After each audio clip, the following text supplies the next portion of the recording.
આજે પ્રધાનમંત્રી નરેન્દ્ર મોદી ગુજરાતના પ્રવાસે છે। વાવ-થરાદ જિલ્લામાં તેઓ નાની ગામે જનસભા સંબોધવા માટે પહોંચ્યા છે, પરંતુ જે રીતે જોઈએ તો વડાપ્રધાનની જનસભામાં હજારોની સંખ્યામાં લોકો ઉમટી પડતા હોય છે ને તે માટે મહત્વનું યોગદાન હોય છે વહીવટી તંત્રનું। આંગણવાડી બહેનો હોય, શિક્ષકો હોય, ગામના લોકો હોય અને ભાજપના જે પદાધિકારીઓ હોય, પેજ પ્રમુખો હોય, તેમને ટાર્ગેટ આપવામાં આવતું હોય છે કે સભામાં આટલા માણસો તો જોઈએ। પણ આજે વાવ-થરાદ જતી બસોના અલગ દ્રશ્ય જોવા મળ્યા। વડાપ્રધાનની સભામાં જે ખીચોખીચ બસો ભરેલી જોવા મળતી હોય છે તે આજે ખાલીખમ જોવા મળી। ત્યારે શું કારણ હોઈ શકે, આની પાછળ વિગતે વાત કરીએ। વૈષ્ણવજન તો તેને કહીએ જે પીડ પરાઈ જાનાને રે। નમસ્કાર દર્શક મિત્રો, નવજીવન ન્યૂઝમાં આપનું સ્વાગત છે। હું છું ફૈઝાન।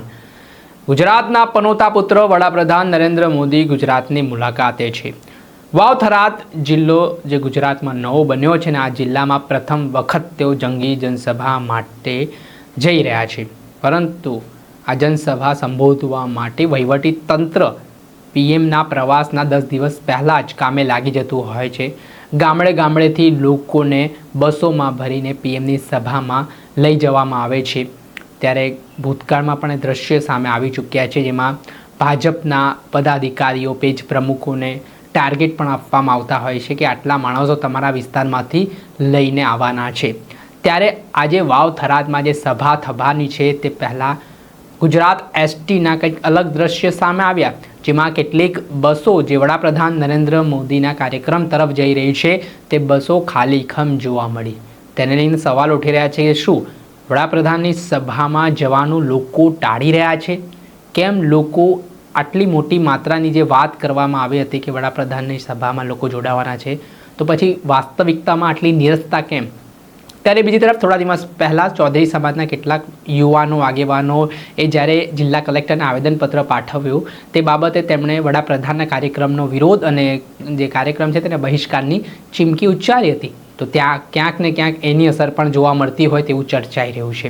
આ બાબતને લઈને જે લાખાણી ગામના વ્યક્તિ છે સ્થાનિક, તેમણે ખેડૂતોને જે સહાયની વાત, જે નારાજગી છે સરકારથી તેમની, તે મુદ્દે નારાજગી વ્યક્ત કરતા શું કહ્યું તે સાંભળો। કાલે વાવ-થરાદ જિલ્લામાં માનનીય વડાપ્રધાન શ્રી આવી રહ્યા છે, આવે છે, વેલકમ છે, સારી બાબત છે। પણ ક્યાંક 3 જિલ્લાની 2000 બસો ફાળવવામાં આવી છે, એટલે એવું લાગે છે કે કાલે આખું સરકારી તંત્ર, કોલેજો, સ્કૂલોમાં રજા છે અને બાળકોને, વિદ્યાર્થીઓને જે લોકોએ પાસ કઢાવ્યો છે એમને બસની જરૂર નથી એવું લાગી રહ્યું છે। જે એસટી જીએસઆરટીસી છે એવું નક્કી કર્યું છે કે કાલે કોઈને બસ જે પાસ કઢાયા છે, જેમને પૈસા ખર્ચ્યા છે, એમને કોઈ સુવિધા મળશે નહીં। એટલે ક્યાંક એવું લાગી રહ્યું છે કે માનનીય વડાપ્રધાન શ્રી આવી રહ્યા છે એટલે 3 જિલ્લાના લોકો અગવડતા ઊભી થાય, એમને જે વાહન સુવિધા મળવી જોઈએ એમ ન મળે એવું સરકારશ્રીના અધિકારીઓ ઈચ્છી રહ્યા છે। મોદી સાહેબ આવી રહ્યા છે તો એની એક અલગ વ્યવસ્થા કરવી જોઈએ અને ગામડે ગામડે બસો મૂકવાની પણ જરૂર નથી, કારણ કે સાહેબની લોકચાહના એટલી છે કે લોકો સ્વયંભૂ આવશે। એટલે ક્યાંક એવું લાગી રહ્યું છે કે ભારતીય જનતા પાર્ટીને લોકચાહના પર ભરોસો નથી રહ્યો, એટલે ગામડે ગામડે બસો મૂકી, તલાટીઓ હોય, એના જે આંગણવાડીના કાર્યકરો હોય એમને જવાબદારી આપી છે કે ભલે 200 કિલોમીટર બસ આવે પણ એમાં 5 પણ બેસાડો, ભલે બસ ખાલી આવે, ભલે ડીઝલ બળે, કારણ કે 11 કરોડનું આરએમબીનું ટેન્ડર છે અને બીજા બનાસ ડેરીના બધા ખર્ચા કરશે, એટલે એમને પ્રજાના પૈસે લીલા લેર કરીને કાલે ખાલી ડેકોરેશન બતાવવાનું છે। એટલે અમને એવું લાગી રહ્યું છે કે ક્યાંક મોદી સાહેબ પણ જે પ્રજાના પૈસા વેડફાઈ રહ્યા છે એ બાબતે પોતે પણ રસ ધરાવે છે એવું લાગી રહ્યું છે। નીતિનભાઈ પટેલ। નમસ્કાર મિત્રો, આજે લાખણી તાલુકાના વાવ-થરાદની ધન્ય ધરા પર દેશના વડાપ્રધાન આવી રહ્યા છે। તો દેશના યશસ્વી વડાપ્રધાનને હું એટલું જ કહેવા માંગુ છું કે અમારા લાખણી વિસ્તારની જનતાને જ્યારે વરસાદી પાક નુકસાન થયું ત્યારે પૂરતા પ્રમાણમાં વળતર મળેલું ન હતું, અને બીજું કે વાવ-થરાદ જિલ્લામાં આટલો વરસાદ આવ્યો છતાં વડાપ્રધાને કોઈ પણ 1 રૂપિયાની સહાય જાહેરાત ના કરી અને જે નુકસાન થયું હતું એનું 20% પણ વળતર આપેલું નથી।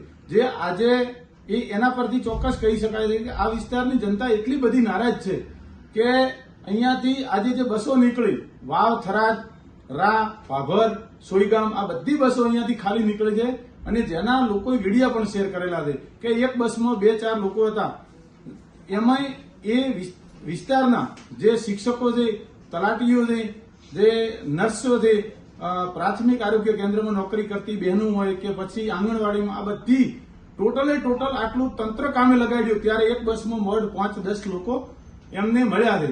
તો હું એમ કહેવા માંગુ છું આ સરકારને કે તમે બનાસકાંઠામાં આટલા કરોડો રૂપિયાના વિકાસ કરો છો, તો વિકાસ કર્યો છે ક્યાં? જો વિકાસ કર્યો હોત અને જો સામાન્ય પ્રજા હેરાન ન થતી હોય તો આજે સામે બસમાં ચડી અને નાનીની બસ ગામ સુધી બધાય પહોંચ્યા હોત. પણ અહીંયા સરકારે ખાલી વિકાસના નામે વાતો કરી છે અને ભાજપના જે મળતિયાઓ છે તો એ ભાજપના મળતિયાઓ એમના ઘર ભર્યા છે, જનતાને કશું લાભ મળ્યા નથી. અને જનતા આજે પણ મામલતદાર ઓફિસ હોય કે તાલુકા પંચાયતો હોય એમાં રેશન કાર્ડ કઢાવવાના હોય, નાના જે ગરીબ પ્રજાને કામો હોય એના માટે કાયમ ધક્કા ખાતી જ હોય છે. એટલે સામાન્ય જનતા અત્યારે હેરાન પરેશાન થઈ ગઈ છે અને એ હેરાન પરેશાનના લીધે આજે નાની મુકામે જે દેશના વડાપ્રધાન આવ્યા છે અને આખું ભાજપ, એનું તંત્ર, પોલીસ આખું કામે લાગ્યું છે, છતાં પણ જનતાની ભીડ ભેગી કરી શક્યા નથી. એ આજનું ઉત્તમ ઉદાહરણ છે. બસ આવે ભાઈ, દેશ આઝાદ થયો ત્યારની બસ આ ગામમાં આવી નથી, બરાબર. અને જ્યારે મોદીનો પ્રોગ્રામ હોય ને ત્યારે બસ અહીં અંદર આવે છે.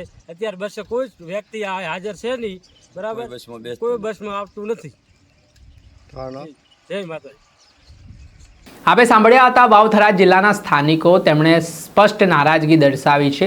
ખેડૂતને પૂરતા પ્રમાણમાં સહાય નથી મળી રહી, યુવાનો બેરોજગાર છે ને જે સ્થિતિ ગુજરાતમાં બની છે ને માત્ર સરકાર વાતો કરે છે પણ વાસ્તવિકતામાં તેની અમલવારી કરતી ના હોય તેવા આક્ષેપો પણ આ યુવાનો લગાવી રહ્યા છે. ને ક્યાંક વડાપ્રધાનની સભામાં આ જવલ્લે જ આવી ઘટના બને કે જ્યાં સભાઓ છે તેમાં બસો આવી ખાલી જોવા મળે. તેના જ કારણે હવે રાજકારણ ગરમાયું છે. દર્શક મિત્રો, આવા જ નવા વિડીયો સાથે આપને માહિતગાર કરતા રહીશું, એટલે નવજીવન ન્યૂઝ જોતા રહો.